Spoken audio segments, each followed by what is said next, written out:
Herkese merhabalar, ben Huri. Huri Metek Mutfak'ta kanalıma, mutfağıma hoş geldiniz. Sizler için tepside anne keki tarifi hazırlıyorum. Fındıklı ve cevizli, mutlaka deneyin, çok lezzetli oluyor. Evet, tarifime hemen başlıyorum. 4 adet orta boy yumurta,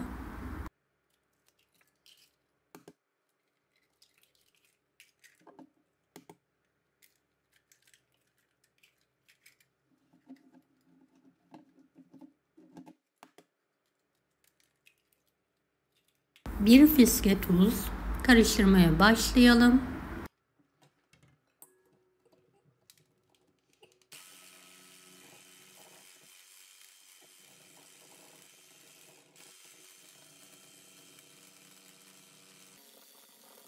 Bir buçuk su bardağı toz şeker.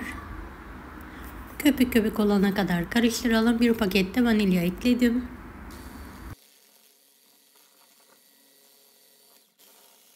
Bir su bardağından bir parmak eksik sıvı yağ.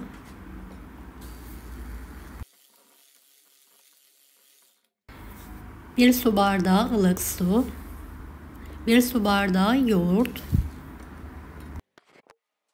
3 su bardağı unu azar azar ekleyelim. Bir paket kabartma tozu, homojen olana kadar karıştıralım.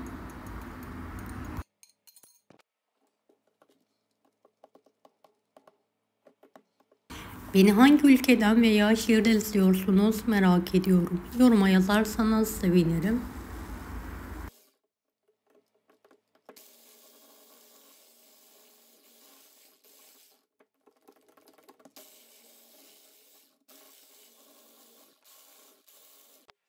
Evet, kıvamı bu şekilde olmalı. Tepsimizi çok az yağ ile yağlayalım.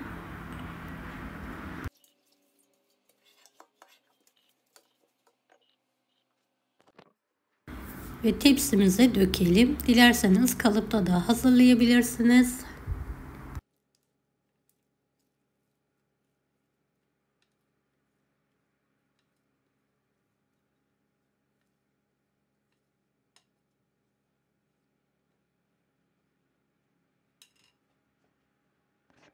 Kase dolusu fındık ve ceviz karışımım var. Üzerine her tarafına gelecek şekilde serpiyorum.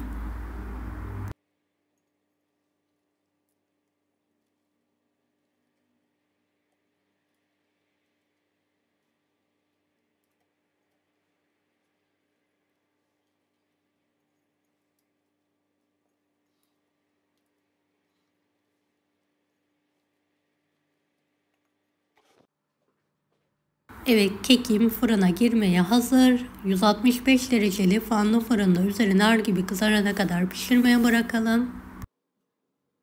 Evet, kekim pişti. Fırından çıkartıyorum. Ve kendi halinde soğumaya bırakalım.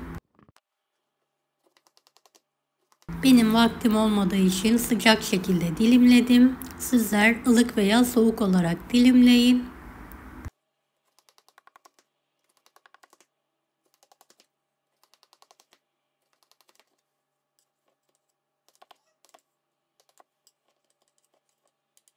Evet, pamuk gibi anne kekimiz yemeğe hazır.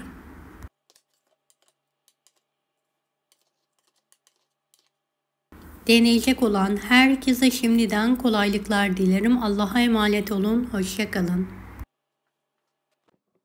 Daha farklı tarifler için bunları da izlemeyi unutmayınız. Kolay gelsin herkese.